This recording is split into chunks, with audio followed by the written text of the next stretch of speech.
I'm just going through all of the comments that came through for the engine video. There was over 400 comments, and I swear I couldn't see one negative one. It was really, really humbling, and I can't say how much I appreciate everyone's positive feedback and everyone's positive attitudes, because that's what it's all about. So I did do one of those random number generator things and went through, and it was like 400 comments. I wasn't going to do it all live, but if you see in there, check your comment and check your replies, because there was 3 winners in there of hoodies, and we've also got some other cool design hoodies now. So check your comments there, and if you've won, send me an email and I'll get your size and shoot it out to you. And if you haven't won, then you can always buy one.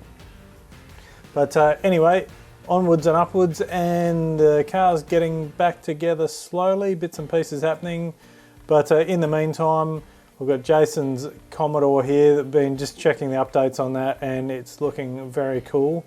So it's not quite going the way that it was going to go before, but it's going to be pretty good. So over to you, Jason.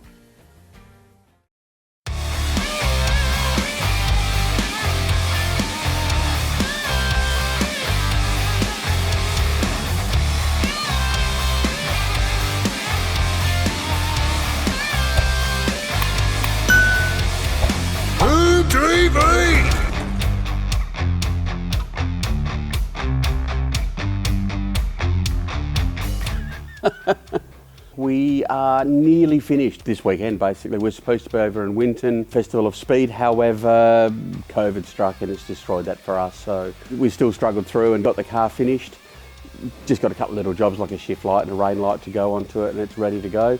But now there's no real pressure, obviously. Yeah, we've managed to do everything thanks to Aaron at 3R Technic. He has painted the front guards and all the body kit. As you can see, it looks fantastic. Cut the rear wheel arches out a little bit more just to gain the extra clearance that we needed. Upgraded the front springs to a heavier spring, much like they had back in the day, and same with the rears as well.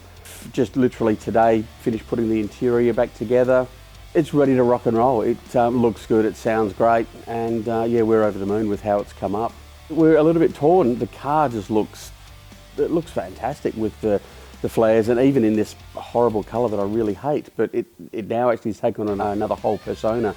So I am currently struggling and tossing up whether we continue down the Bernie Stack, Bob Jennings, SA Gawler livery. That means if we went that way, it's a full respray of the car, so it's a full strip. Engine bay, interior, boot all gets done in white, and then the outside of the car gets painted in the green and yellow with all of the handwritten livery or stickers is what we would have done anyway. Which would look fantastic, and it would be, you know, a nice period piece and a good tribute to those guys from, you know, supporting the South Australian guys. But now that we see it like this, I'm actually sort of half tempted to do a bit of a play on a livery that was never done.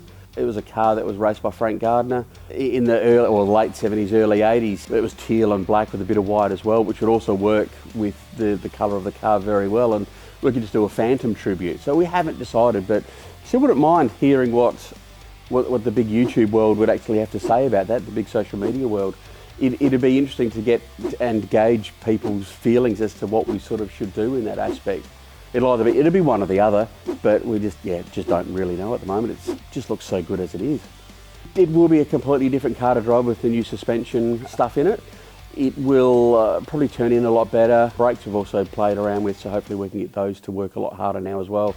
Being at the Bend, which is our next event, which is the Bend Classic Father's Day weekend, I think the longer track will suit the gear ratio setup in the vehicle. It should sort of give us a real good top gear down the main straight and around through the back of the track through the curly stuff. I think we'll have a lot more fun, and I think it should be a bit more power skiddy, and we should have a lot more revs out of it.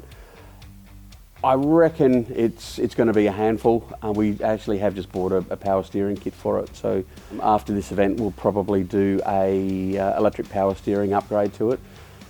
I'm getting old and it does hurt, so if I can make it easier I will, which would be nice at least for it, make it a bit more comfortable. But yeah, I think it's ready to go, and it's going to be a lot of fun at the Bend, I reckon.